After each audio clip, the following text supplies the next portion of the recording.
The broadcast is now starting. All attendees are in listen-only mode. Hello, everyone. Good day. This is Derek Hannum with ReposiTrak. Thank you for joining our webinar today for suppliers only for getting ready for traceability. I'm joining you today from freezing New York City, where I'm attending the National Retail Federation show. And it's an exciting time for ReposiTrak.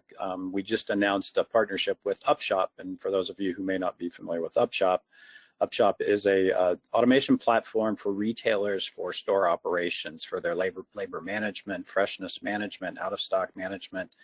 And this is an exciting partnership because it will help retailers to do full traceability from your facilities all the way to their retail facilities using ReposiTrak for the supply chain aspects and using Upshop for store receiving and store optimization. So it's a really exciting time because we're going to bring even more value to retailers, your customers, in many cases our shared customers, and will likely accelerate, frankly, the request that you get to use ReposiTrak for traceability. And so hopefully more and more of you will get a chance. We'll get a chance to work together to help you solve for traceability. But we do appreciate you joining. We got a lot of people that registered for the webinar today. We got about 170 already on, nearly 500 registered. Just a reminder, all of the ReposiTrak webinars that we do are recorded, and we share the recording out with every registrant, whether you can attend or not. So thank you for attending in person. For those of you who couldn't, you'll be seeing me on a recording of this. Also, we'll send out some links. We're going to mention some links at the end about tools that can help you get started with traceability, and those links will be included in the email that we send everyone. So don't worry about when you see a link, a hyperlink on a page, don't worry about writing anything down. You'll get everything in the follow-up email that we send. As a reminder, we have a question pane on the little control panel that you have for GoToWebinar, and you can submit questions there. And I've actually intentionally left more time to do questions today than I normally do because we did this supplier-focused webinar last month and we had an enormous amount of questions. So today I won't be able to spend. Last month, I actually went over another 30 minutes to answer all the questions that came in, and unfortunately, I can't do that today. I do have to stop right at 3 p.m. today Eastern time because I have a flight that I have to catch, and so I have to leave the hotel right at 3. So we will be cutting it off at 3. But if we have more questions that I can't get to, which we likely will, I'll answer all those questions and we'll send them back out to everybody in writing again in an email for everybody who attended. So we won't leave any questions unanswered. In addition, you'll have all of my contact information on a slide at the end of the webinar that you can contact me directly if you need to for any follow-up questions. And we did have a lot of companies do that after last month's webinar. So with that, we'll kick off. I'm going to turn off my camera just to save some of the Wi-Fi, and we'll dive right in to the content today. So here's what we're going to cover.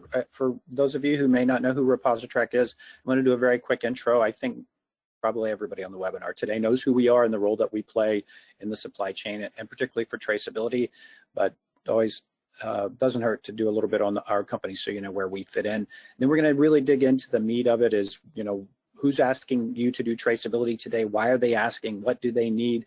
And importantly, what you can do as a supplier to get ready now in advance of more requests from your customers. You've probably already gotten some. You're going to get a lot more because 2025 is the year of traceability. And so you're going to get a lot of traceability requests from your customers.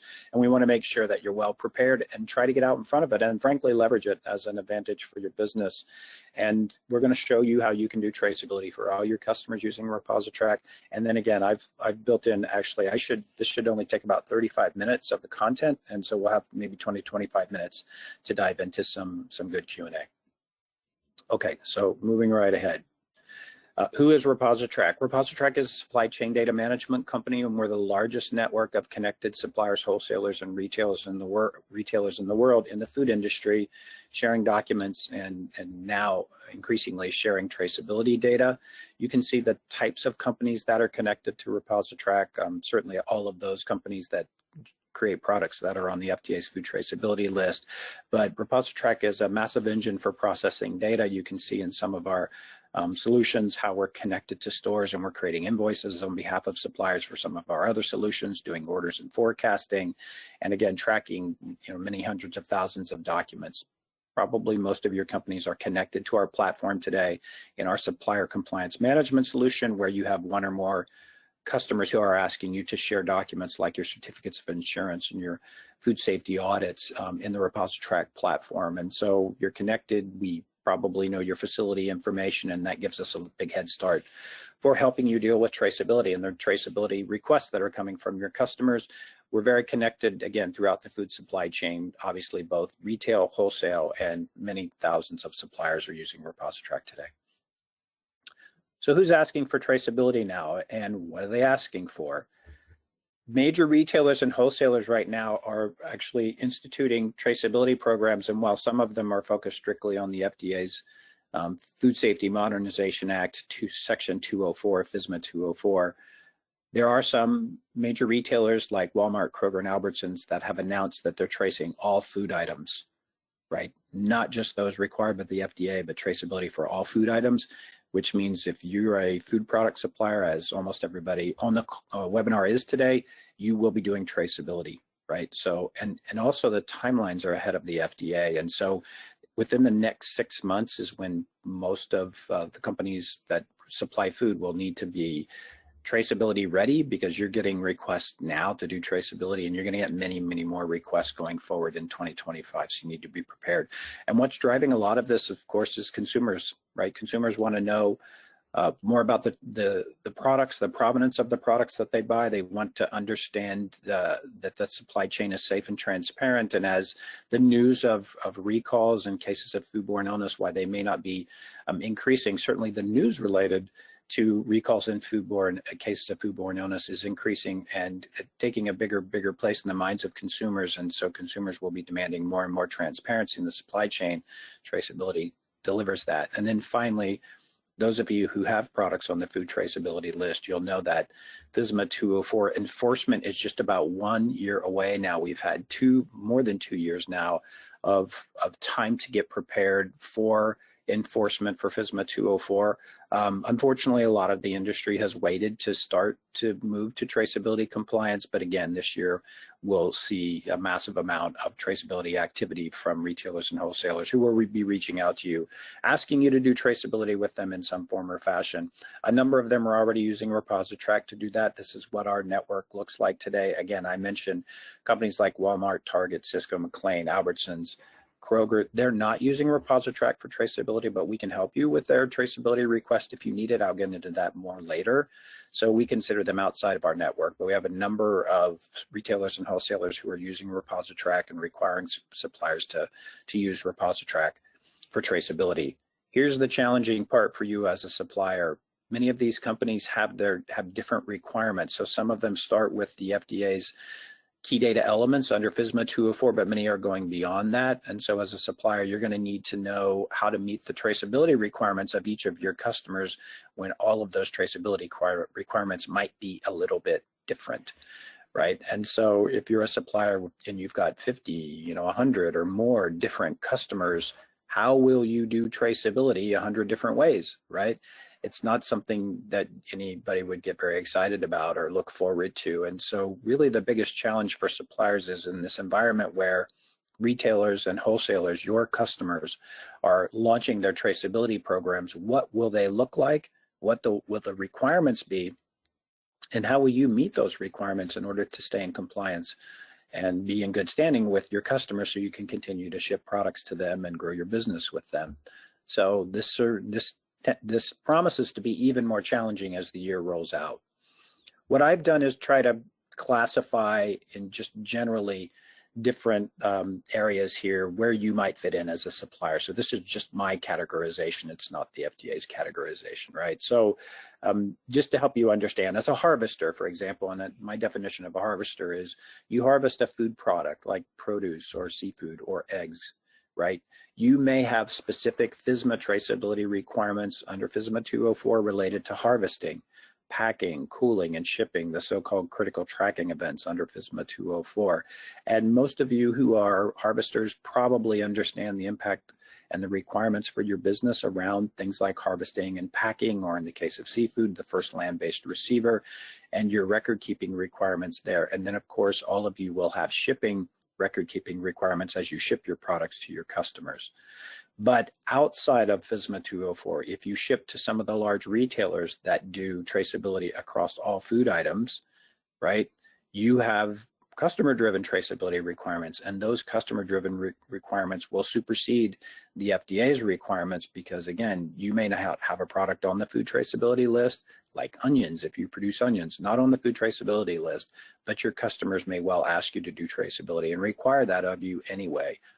The other thing is if you ship to an intermediary like a distributor or a wholesaler and they ship to a retailer that requires traceability across all food, then by default, your customer, the intermediary, the wholesaler or distributor, will have to do traceability with you in order to meet the requirements of their customer. And so we have lots of those conversations with suppliers on a regular basis. The supplier saying, why is this wholesaler asking me to do traceability? I don't have a product on the food traceability list. And we explained to them it's because they have a customer who's tracing all food products. So let's shift gears and talk about manufacturers, companies who take raw ingredients and make packaged food products, or brand owners who use co-manufacturing to actually manufacture their products. Again, if you've got a product on the food traceability list, like a product with a nut butter, you have an FSMA 204 required and FDA regulated traceability requirement. And you may have to track the raw ingredients received into the facility for transformation. You may actually have to track the transformation process and create the new lot code, and you have a shipping record to be created. Again, all under FSMA required traceability, but you may well ship to large retailers or have customers who do, and you're going to actually have to do the customer-driven traceability as well. Some of the large customers are collecting more critical tracking of, more key data elements than the FDA requires, right? Things like country of origin and the transporter name, and you're going to have to be aware of that and be able to understand what kind of data you need to share with the customers at what point. Processors, pretty similar to manufacturers. The only distinction I'm making here is a processor is you're taking an item and you're simply changing its form in some respect. You're cutting up fresh fruits and vegetables, or you're cutting and repacking cheese as examples, or you're repacking produce as some distributors do. And if the product's on the food traceability list, again, you're going to have those shipping and receiving record keeping requirements, but you're transforming it as well. Processing is transformation, and so you've got the same transformation record keeping requirement. You have to track the ingredient lot codes, you have to track your new lot code, and you have to associate your new lot code to the ingredient lot code that was used in that particular lot. So for many companies, could be new record keeping, and you need a repository to put those records and to store that information. Again, if you're shipping to large retailers that are tracing everything, regardless of whether you have a product on the food traceability list or not, you're going to do traceability with those large retailers or the suppliers of those large retailers. And then finally, distributors or wholesalers, intermediaries who actually don't do any transformation. You're simply taking products in, usually in full truckloads, and you're shipping them out in mixed product loads to retailers and food service operators. So, so distributors, wholesalers, you have a specific FSMA traceability requirements for all the products that are on the food traceability list. Many of you will be shipping to large retailers that are tracing everything, and so you're going to have to meet the requirements of the large retailers as well. So you can see, depending on where you fit in the supply chain, in the food supply chain, your requirements could be different. You'll see some consistency if you have products on the food traceability list, but you could have very different requirements depending on what your customer base looks like. One of the myths or misconceptions that we have to dispel often with suppliers is, we talk to suppliers about the new traceability requirements under FSMA 204, and they'll say, look, I know who I buy products from, and I know who ship products to, and I've kept those records for years, so I'm good. Well, you're not good under FSMA 204. That was the old one forward, one back, as defined under the Bioterrorism Act of 2002, but that isn't enough for FSMA traceability. FSMA traceability really requires passing the data along, not just keeping your own data, but sharing the lot code and related information with your customers as products move through the supply chain. We'll talk later about how it behaves almost like a relay race. So you have to be able to share data, and maybe you have to have an easy way to actually collect data if you're somewhere in the middle. It's really the largest collaboration for the supply chain in history. And labels alone aren't enough to get it done, and ASNs, advanced shipping notices, again, aren't enough to get it done. You're going to need some other capabilities beyond just the ability to put a lot code on a label. So let's review the key data elements. This is the minimal amount of data required to come into compliance for FSMA 204. This is the FDA's key data elements, and some of you are familiar with these, others maybe not so, but you need to be really familiar with these because this is the data that you have to create a record for when you ship a product that's on the food traceability list, if you receive a product that's on the food traceability list, and again, we talked about transformation. The transformation key data element set is actually a little bit different. This is what shipping and receiving looks like. So I want to walk through this because it's important to understand what you have today, what you may not have, and your systems don't support, so that you can take the steps to make whatever investments you need to make in order to come into compliance. So the lot code for the food, pretty straightforward, but unfortunately we still talk to companies that aren't consistently creating lot codes. And so if you're as a food supplier and you can't create and share a lot code for your food, you're going to need to do that, or you're going to be behind and frankly, find yourself on the outside looking in going forward, because the industry will require that lot codes be established and shared. The product description, obviously, for the product, and then the lot code description of the traceability lot code source or the lot code source reference. This is a new one that the FDA introduced, and frankly, it's a source of confusion for many companies because it sounds complicated. It's actually just it's a location identifier for where the lot code was assigned, right? So it can be literally a physical address of a facility or a farm, right, or a processing plant, a manufacturing plant. Or it could be an FDA registration number, or it could be a geolocation for a field where product is field packed. The FDA has allowed for about 4 or 5 different options to satisfy what constitutes the lot code source reference or the lot code source. But what the FDA is really trying to do here is, in addition to understanding what the lot code is when they're doing an investigation, they want that lot code information linked to the lot code source so that they know not only the lot code, they know where that lot code was assigned, which very often is where contamination takes place. So in the event of an investigation, if we have a case of foodborne illness and your company unfortunately may be involved in it, the FDA is going to want to be able to identify that you created those lot codes and assigned them at your plant at 123 Main Street, Anytown, USA, because that's where they want to come and do the inspection. And they want to do that. They want to get access to that information, frankly, right at the retailer. So as your products get handed off through the supply chain, through points of distribution, and end up in a retail store or a restaurant or a convenience store, the FDA, when they do their investigation, they're going to ask the retailer for those records, and those records have to have all of this information, and the lot code source needs to be there with the lot code. So the FDA really wants to jump, the investigators want to jump all the steps between the source of the product and retail and get back to the source of product as quickly as possible in the event of an investigation. So that's why the lot code source reference is so important, but unfortunately a lot of companies don't collect it today. So if you don't collect that today in your records and you're not able to share it, you need to work on that, because that will be a gap for you that you got to fill. Everything under the line, numbers 4 through 8, are really what would typically be on a bill of lading today or be associated with a bill of lading. It's all related to the shipment. So the reason we break it up is the 3 things at the top stay the same as products move through the supply chain unless they're transformed. Nothing changes. The lot code is the lot code, the product description doesn't change, and the lot code source doesn't change unless a new lot code is assigned, and that's only a transformation. Everything at the bottom is shipment related, so it changes every time the product ships. So it's the location from where the product was shipped, where it was received, some sort of a reference document like a bill of lading, right, with the number.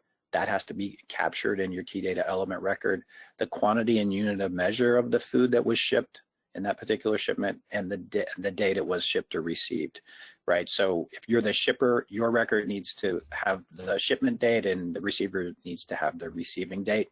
And outside of that, everything else is pretty much the same on the key data element record for a shipping and receiving record. So again, we get questions about this and what these things mean. And if you have any questions about this, certainly ask them here at the end or follow up with us. But this is the FDA's key data element list. That is the minimal amount of data that is required for FDA compliance.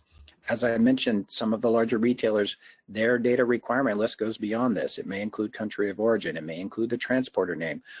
If you're working through ReposiTrak for your customers who use ReposiTrak, we want a UPC because we use the UPC for tracking product later in the supply chain. So you will get other requests for other data, and you're going to need to be able to share that data with your customers.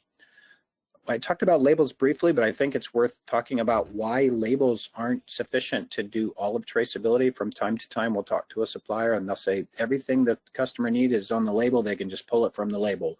Well, that's not the case, right? Because the label, when it's printed and applied to the case, can only really have the information related to the product. It doesn't know anything about the data related to the shipment. If you just think about it, when product is produced, manufactured, harvested, and it's packed and it ends up in a case and a label is applied to the case, at that point the supplier doesn't know where that product is shipping, and you don't know anything about where it may ship to later in the supply chain. And so all of the KDEs will never be on the label.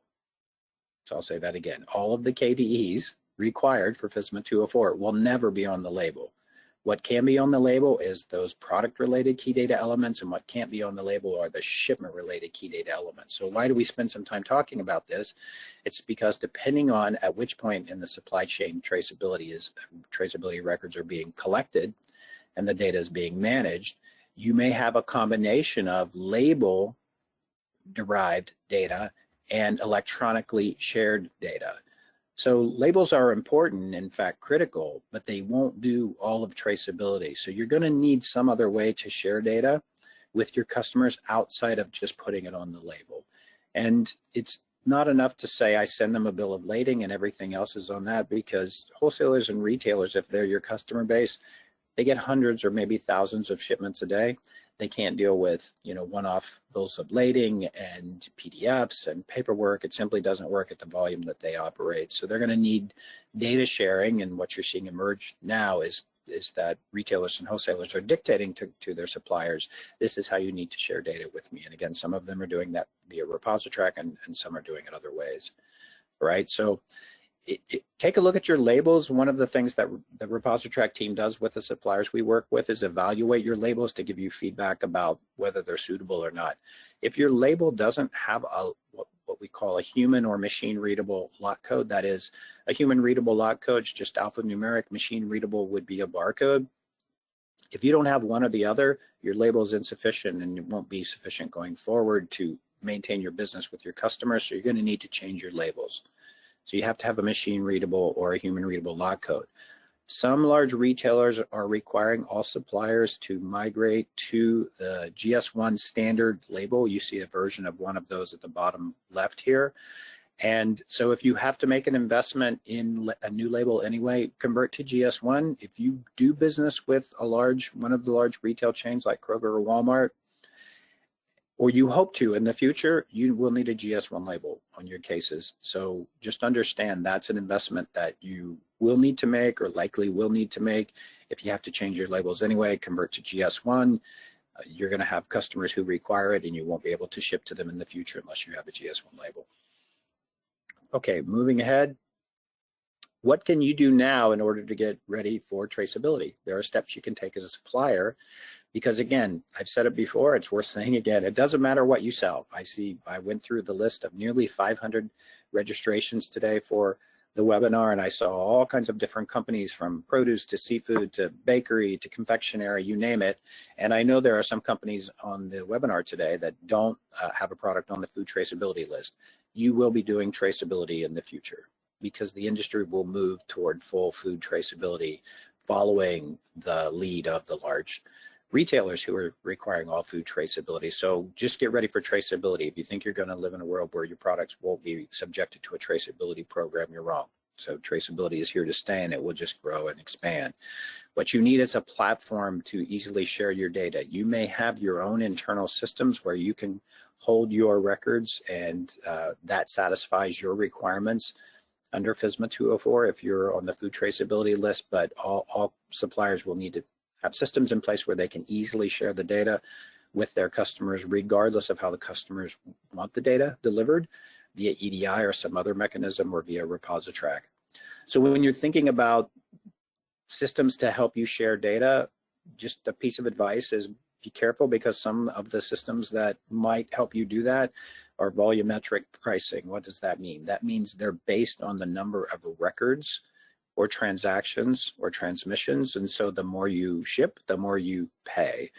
Look for flat rate pricing models that enable you to lock in pricing and cap your overall traceability costs. And ReposiTrak is a flat rate model where you don't have to pay based on volume of shipments. You pay a flat rate fee and it's unlimited use.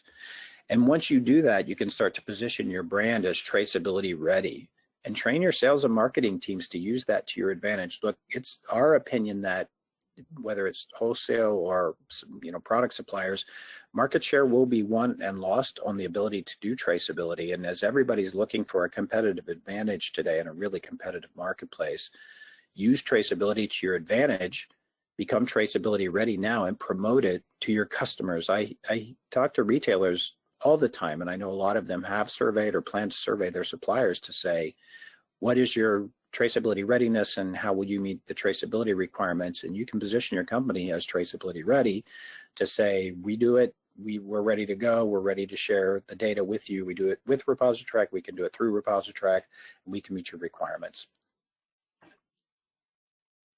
So here are some steps to get traceability ready, and we've got some resources to help you do this, which I'll talk about in subsequent slides, right? But you're going to need some data to create the records and share the data with your customers, and so you're going to need to do that, across facility information. You're going to have your customers' facility information, where you ship to.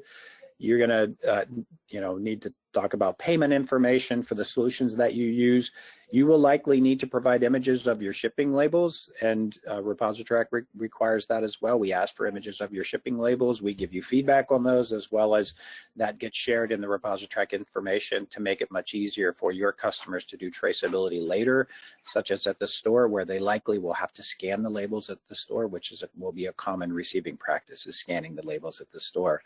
Lot codes and descriptions of your lot codes, key contacts within your organization, the systems you use today that may already have your traceability data. Some suppliers have it in a warehouse management system or an ERP, and many smaller suppliers don't have sophisticated systems to hold the information, and that's okay with ReposiTrak. ReposiTrak can meet you where you are from a technical standpoint and help you to become traceability compliant regardless of your system. So but you can get started on all of this today and gathering this information and getting prepared. If you haven't already gotten traceability requests, they'll soon be with you. Think of traceability as a relay race. This is how I like to think about it. Is we all hopefully got a chance to watch some of the Olympics last year when it was on, and it was very exciting. And I love the relay race, right? Because it's, you have all these world-class athletes and they're all really fast, but what determines the winners and losers is usually the handoff, passing of the baton. That's what traceability requires. It's very similar, except we're passing the data. So as you ship to your customers, the data needs to get passed to them in the way that they want it so that they can create their receiving records, and then they ship it out of their facilities. If they're a wholesaler, or in some cases a self-distributed retailer, they're shipping it to stores. And many of you could be DSD suppliers. You're shipping your products not to a distribution center, but directly to stores, and the same thing applies. Those store operators are going to need traceability data from you, and they're going to need you to share that in a way that works for them, but you're going to want to do it in a way that's easy for you, easy and consistent. And you can do that with ReposiTrak. You can actually share supplier traceability data, your own traceability data that your customers require, into ReposiTrak consistently in one fashion, and we can get it to not only your customers who require the use of ReposiTrak, but the customers who use another approach like EDI, advanced shipping notices, to get the information. So think of ReposiTrak as a type of an adapter, right? If you traveled to Europe and you took your hairdryer, right? You couldn't plug in your hairdryer in the hotel in Europe. You would need an adapter to do that. And if you traveled to South America, you might need yet a different adapter for that. Think of ReposiTrak as an adapter. You can share your data one way and it'll get transformed into the format that your customer needs it consistently. One less thing for you to worry about, right? Consistent way to share your traceability data, low cost and easy, and your suppliers' requirements are met regardless of what their requirements are. These are the tools that I mentioned that we've developed for you on our website. Again, don't worry about writing down all of this information with the links and all of that. We're going to send this to you, right? But we created these pages, Traceability for Everyone. It's a guide to help you get organized, step by step, how to walk through it. So within 24 hours of the webinar, you will get the recording of the webinar. You're going to get some instructions. You're going to get the link, and you can use this link to prepare to connect. Again, some of you already have requests probably from one or more or maybe several customers to use ReposiTrak and the ReposiTrak Traceability Network. What you may not understand is that we can help you with your customer request outside of the ReposiTrak Traceability Network. This tool will help you get prepared for that, and our team can give you some guidance on how to do that. Our team's available. We have a chat capability now, so you can chat with us through our application. You can always email us, and we're certainly always available by phone. We've got a US-based support team to help you and hold your hand through this process to help you move into compliance. The ReposiTrak Traceability Network is rapidly expanding. We expect it, particularly with the Upshop announcement that I mentioned at the beginning of the call, we expect more retailers and wholesalers to join the Traceability Network. If you're already in the Traceability Network, that's good news for you, because under our flat fee model, you'll be spreading the flat fee across more shipments, and that's the beauty of working with ReposiTrak, is we enable you to cap your overall traceability costs while meeting the requirements of all your customers for traceability. But the network is rapidly expanding right now. This is all my information. And I'm going to open it up to questions in just a moment, but if you want to come directly to me with a question, you can call me or email me. That's my mobile number there. So you can call me and ask questions, or simply send me an email and we'll set up time to get together. It won't be a sales presentation. There's no obligation. You're not committing to anything, and I promise not to try to sell you anything. It's simply to help you get into a position to make good decisions for your business so that you can become traceability ready and achieve traceability success with the least cost, least complexity, and meet all your customer requirements at the same time. So we went about not quite 35 minutes, so I've left nearly a half hour now for Q&A. So as a reminder, there's a panel on the little control panel for GoToWebinar. You'll see a little button there that says questions, and it probably has an arrow behind it. It looks like a chat panel, and if you click on that, you can submit your questions, and we might have a few already submitted. And Mason, my colleague Mason, is monitoring all of those, and he's going to read me the questions as they come in, and I'll do my best to answer them. And if I don't know the answer, I'll tell you, and so you'll know. Some of them I may refer you to the FDA's website, but I'll do my best to answer any questions that come in. So Mason, do we have some questions? I'm going to come back on camera. Unfortunately for all of you that have to look at me now, I'll come back on camera, but I think it's good when I answer questions to be on camera. Go ahead, Mason. Any questions so far? Yeah, thanks, Derek. First question here, how will this impact manufacturers of packaging components such as flexible packaging? Yeah, great question. Packaging components aren't covered by FSMA 204, so you aren't impacted by the FDA's requirement under traceability.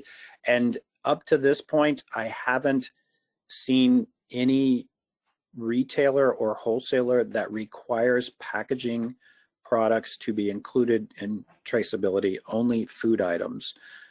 That's not to say that you might not be impacted at some point in the future, but I haven't seen, we're keeping a close eye on the requirements that have been made public and the public announcements about traceability programs and the requirements from retailers and wholesalers. I haven't seen anything that directly relates to product packaging. Next question here, for manufacturing, up until which point in the manufacturing process will food traceability list items need to follow FSMA 204 traceability? So a kill step, freezing, etc. Yeah, kill step, right? So, and freezing is not a kill step, by the way. So it's a kill step. And so I'm not a food, this is where I get out of my depth, because I'm not a food scientist or a food safety professional. So I'll be careful about how I answer this and not go too deep. If you need more detail on what a kill step is, you can reference the FDA's website, and they describe the different processes that constitute a kill step. Acidity, and the adding acidity to the food can constitute a kill step. Most pouched product now that you buy has gone through the process of a kill step, but the kill step constitutes the point at which tracing an item on the food traceability list can stop. So as an example, you're making canned tomato soup in your processing plant, and you're bringing tomatoes into the plant. You do have to track the tomatoes that you received into the plant, but the process of producing soup and canning soup involves a kill step. So there's no requirement for tracking canned soup out of the production facility for the FDA. Having said that, there will be a customer requirement for tracking canned soup if you're shipping to retailers and wholesalers that are tracing off food, right? And the record keeping that the retailers and wholesalers require that they're doing looks really similar to the FDA. In fact, it can be more robust than the FDA. And so the data sharing looks very similar to what would be required if you were doing it for the FDA. So it looks really similar, but the FDA requirement would end at the kill step. Next question here. Yeah, our plant assembles ready-to-eat decorated cakes, some of which include peanut butter icing. Does this apply to our company at this time? I saw nut butters are on the list. Yeah, great question. Similar to the last one, nut butters are certainly on the list. The food traceability list includes the category of nut butters, and it's a nut butter that hasn't been through a kill step. So if that peanut butter icing uses fresh peanut butter that hasn't been through a kill step, that would eradicate the harmful pathogens in the nut butter. Your product will be on the food traceability list, and it will need to be tracked as any other product on the food traceability list. You'll need record keeping for the nut butter. You're certainly going to need record keeping for the nut butter that comes into your facility, even if you put it through a kill step. If you don't put it through a kill step and that icing has a fresh nut butter as an ingredient, you'll need your outbound shipping KDE record, because that's a critical tracking event. And you'll need to share data with customers who require it so that they can be in FSMA 204 compliance as well. So the key there is, did it go through a kill step? Either before it got to you, right, or in your process, does it go through a kill step? That will determine the record keeping requirement for you under FSMA. Next question here. What is the difference between ReposiTrak and any EDI service supplier? Wow, great question. So there are a few differences. So I'll give it to you in the layman's term, not technical terms, right? So EDI is a data sharing protocol. It's simply like a way that data can get transmitted, electronic data interchange by definition, right? It's a way that systems can share data. My computer can talk to your computer and share data in a consistent way. And there are a number of different templates that have been developed, like the 856, which is the advanced shipping notice, the ASN. So there are some of the retailers that are saying, if you send me the ASN 856, that includes all of the data that I need, you're satisfying my traceability requirement. In ReposiTrak's view, the advanced shipping notice isn't the most effective tool for collecting traceability for a couple of reasons. Number one, an ASN by definition is an intention of what you will ship as a supplier, not what you actually shipped as a supplier. Now, it could be the same as what you ship, but it could be different, right? So if your ASN is generated from an inventory system, but when you go to pick the product to ship it to the customer, what you thought you had in inventory isn't there, and so you have to ship something different, say by lot code, then what you shipped is different than the ASN. So if the ASN data was used as the traceability record, it will be inaccurate because you shipped something different than what's on the ASN. So in ReposiTrak's view, the bill of lading or invoice is a much better document, or much more reliable and accurate document for traceability data than the ASN. So that's number one. Perhaps one of the most important differences between the ReposiTrak system and EDI is a pipe. So think of it as a pipe. Data comes in one side of the pipe like water, and it flows out the other side of the pipe. ReposiTrak is a pipe with a filter at the front. And so when the water's flowing in, if there are things that shouldn't be flowing into the pipe or things that are wrong, like in the case of data errors, ReposiTrak catches them. ReposiTrak has been designed and developed over the last 20 years to create data integrity for the type of data sharing that we do in other parts of our business, so that the data that gets posted into the ReposiTrak system can be confirmed to be accurate. So let me give you an example of what that means. If you sent us a data file every day, and Monday through Wednesday we got the same formatted data file with all of the file field, all of the data fields populated, and we've confirmed they're accurate, we'll post it as a traceability record that your customer can use. On Thursday, if you're missing fields on your data file, the system will catch that and send you an email saying you were missing fields, and it'll identify the fields that you were missing. There are 50 different points of data validation, more than 50 actually, that ReposiTrak looks at to validate your data file before we actually post it as accurate or as the most accurate data file that we can post, and you'll be notified to fix those. We're running at about a 20% error rate right now in supplier data files, 20%. So 1 out of 5 records that are coming into ReposiTrak are sent back to suppliers to be corrected, 1 in 5. None of that gets captured in EDI. EDI, those data errors files would come right through, which creates a lot of inaccuracy in the traceability records, which will compound itself as those products move through the supply chain. So that's kind of a long explanation, but it's a really important one. We think that ReposiTrak and the ReposiTrak Traceability Network is a much better and more accurate way to do traceability than an EDI ASN. Next question here. Yep. Are there any requirements or number of characters needed for the facility ID number? No, there isn't a standard, right? So the FDA doesn't devise a standard for the lot code or the facility identification. GS1 does, right? So if you move to a GS1 label, there will be a standard, but the FDA doesn't force a standard on anybody. So you can identify your facilities any way you want. In fact, with ReposiTrak, you can identify your customer facilities any way you want as well, and we'll map that to what we know about the customer's facilities, because we'll have your customer's facilities in the system as well. But there isn't a standard for the facility identifier under the FDA. Does anything change when you're importing with the FSVP?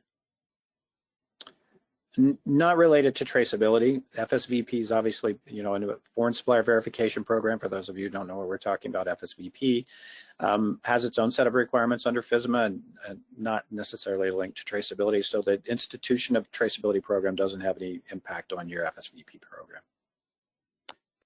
And then how do you submit manually without a WMS system? Yeah, you can do it with ReposiTrak. You can do it 2 different ways. You can upload a document. So if you use ReposiTrak, perhaps you use ReposiTrak today to share documents like your certificate of insurance or your food safety audit or your FDA registration, W-9s, things like that. You upload those into ReposiTrak, and we make sure that it gets shared with your customers who require that document. It's very similar. You would log into ReposiTrak, go to traceability, click on the customer that you've shipped to or plan to ship to, and upload a document. So we'll provide a template for you, and you'll just populate the templates, just a CSV file or an Excel template, and you upload it, and then ReposiTrak will pull the data right off of the form that you uploaded. So that's number one. You can do it that way. For companies that ship very infrequently and you don't need to do it very often, you can type it in. You can log into ReposiTrak again. You can go under the traceability links.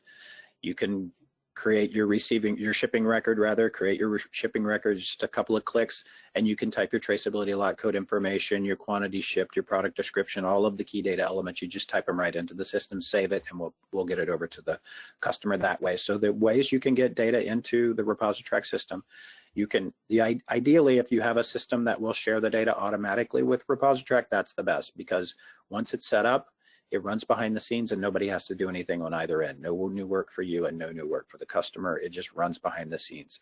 That's the best. If your systems can't do that, you can upload a document or you can type it in. So 3 different ways to get data into the system.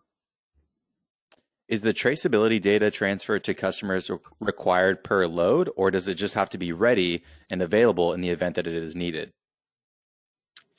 No, you have to share it. You have to share data every time you ship.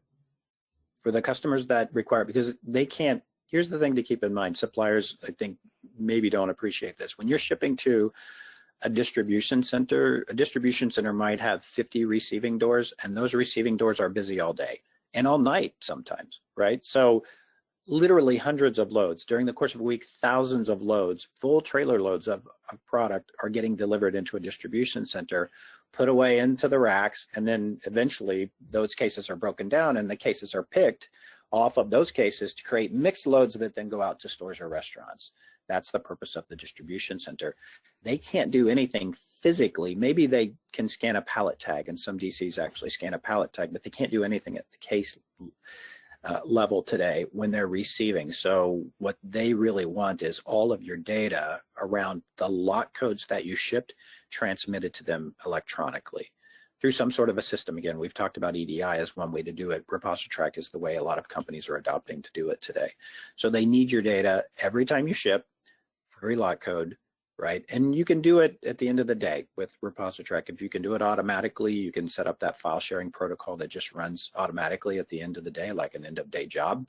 And if your IT teams usually know how to do this, right? When you're setting up traceability with ReposiTrak, you'll need to get your IT people involved. If you don't have IT people, don't worry, we do, right? We can work with you to make sure that if you have the ability to send us an electronic file, we'll work with you and your solution provider to get that sorted out. And if you don't have the ability to do it, if you're a very small company, again, you can type it in, you can share a document with us, but it's usually just a daily. If you're shipping daily, you're going to want to communicate daily. You're going to need a transmission for every shipment. How is the company customer specific information privacy protected? Yeah, great question. So the way ReposiTrak, by the way, ReposiTrak today tracks the shipment of direct store delivery products from some of the largest bakeries, dairies, beverage companies, snack food companies today. And the data that we track for them includes pricing and all of the product specs. It's much more sensitive, frankly, and confidential than anything that we're tracking in traceability. And that system has been built over the last 20 years, and it's bank level security. What does that mean? That means if you're a food company, you likely get a food safety audit annually as part of your food safety program, and it's probably required by your customers. We have customers that require data security audits annually, and so we're audited for data security annually. It's called a SOC audit, SOC, and we're SOC 1 and SOC 2 certified, which means it's bank level data security. So the data is very secure from outside interference, number one. Every account is linked to a customer account through an association, right? A link between, and it's at the facility level. So you'll have an account if you have your facilities are linked to your account. Same with your customers, they have their account, their facilities are linked to their accounts. All of the customers can see all of their supplier information, but they won't see any of your other information with your relationship with other customers. Every supplier will see all of their customer information, but you'll never be able to see anything related to other suppliers for those customers. It's all controlled through the hierarchy of the associations between the facilities and the facility shipments. That's how it's protected. So when you log in, you can look at your specific facilities. If you have more than one facility, you can look at your specific customers that are linked to ReposiTrak. You can look at your specific suppliers that are linked to you in ReposiTrak, but you can't see anything else. It's just the way the system controls the data. But it all happens at the facility level. If shipments in the future start being shipped from a different location, are you allowed to switch the facility ID? Yeah, of course. Yeah. And that happens all the time, right? Happens all the time. People close facilities, open facilities, add facilities, and all of that's easy to do in ReposiTrak. You can add a new facility in a few minutes. And you'll create the association between your facility and which of your customer facilities that you ship to. That's part of that getting ready for traceability compliance. Like sometimes when we talk to a supplier, they'll say, well, I'm not really sure which facilities we ship to for the customer. Well, you need to know that, right? Because the traceability record is facility specific. It's a ship from location to a ship to location. And so those things have to be established, known, identified, and set up, right? So if you don't have a good detailing of, you know, here are my ship from facilities and here are who they ship to for my customer base, you need to do that. Do it in advance and get it set up, because that's going to be critical. Regardless how you do traceability, you're going to need to know those associations. If our lot number is merely the date 1 year from the date of production, and we put that on with a small yellow date code sticker, do we need to change our lot number and or our packaging? You need, so lot codes, there's no standard for lot codes, number one. The FDA doesn't require a standard for a lot code. So your lot code can be whatever you want it to be. keeping in mind that if you hear the knock at the door, this is what happens. This is what happens when you stay in your hotel room longer than you're supposed to, right? They knock on the door a lot, so I have to leave in a few minutes. But there is no lot code standard, right? There's no standard for a lot code. So the lot code that you identify only needs to be meaningful to you, and that's it. It doesn't need to be meaningful to anybody else. You do need a lot code on the case.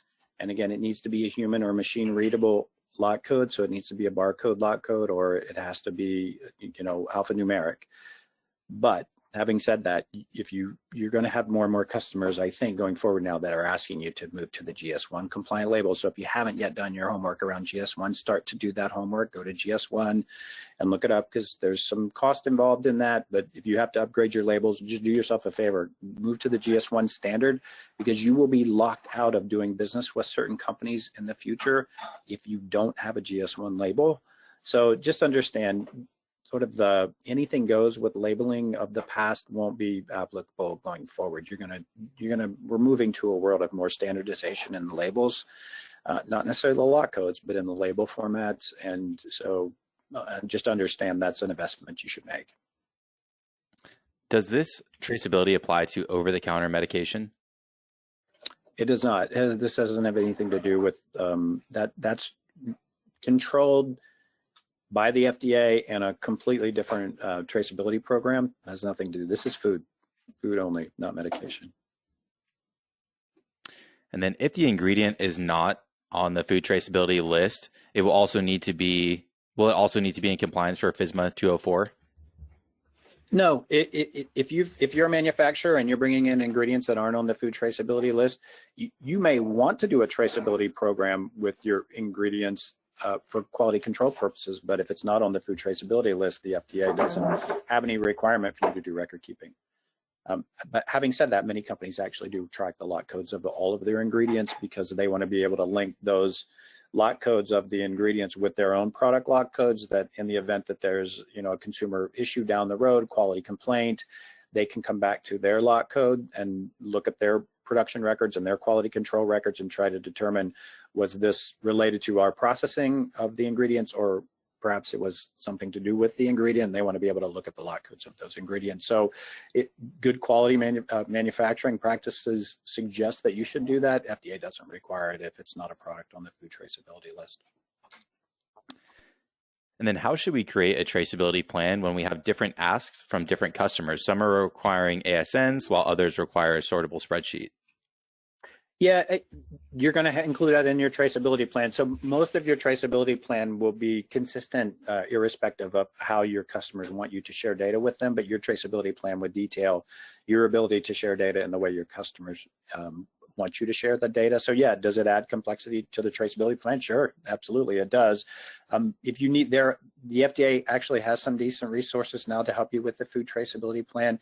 We're actually in the process of developing some resources to help with the food traceability plan that aren't quite ready yet, but there are resources online on the FDA website to help you with that. So if you have any questions about any of that, you want to send me an email, let me go back to I should have put my information up, so let me go back to that.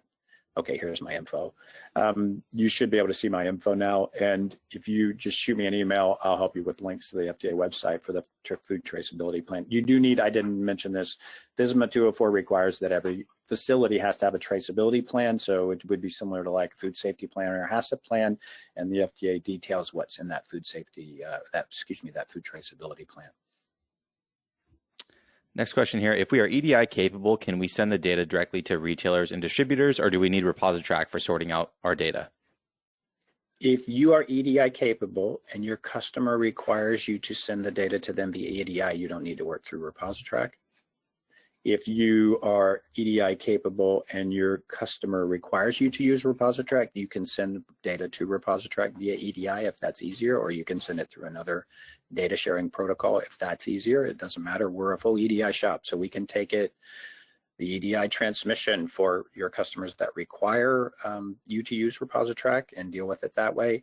If you have EDI capabilities today and you can send data in a way that meets the requirement of customers who only want you to send it via EDI, you don't need us for that. You can do it yourself. Next question, do we have to track the product after it leaves our plant? You have to have a, for FSMA 204, you have to have a record that you shipped it. When, where, how much, by lot code, the lot code source, all of that needs to be included, those 8 key data elements, and at that point, you're tracking stops for FSMA. You just need to know where you shipped it. If it goes 3 more movements after that, not your responsibility. Here's another specific question. If a customer is requiring EDI transmission of the lot codes, can ReposiTrak facilitate that? They just wanted to double check and make sure.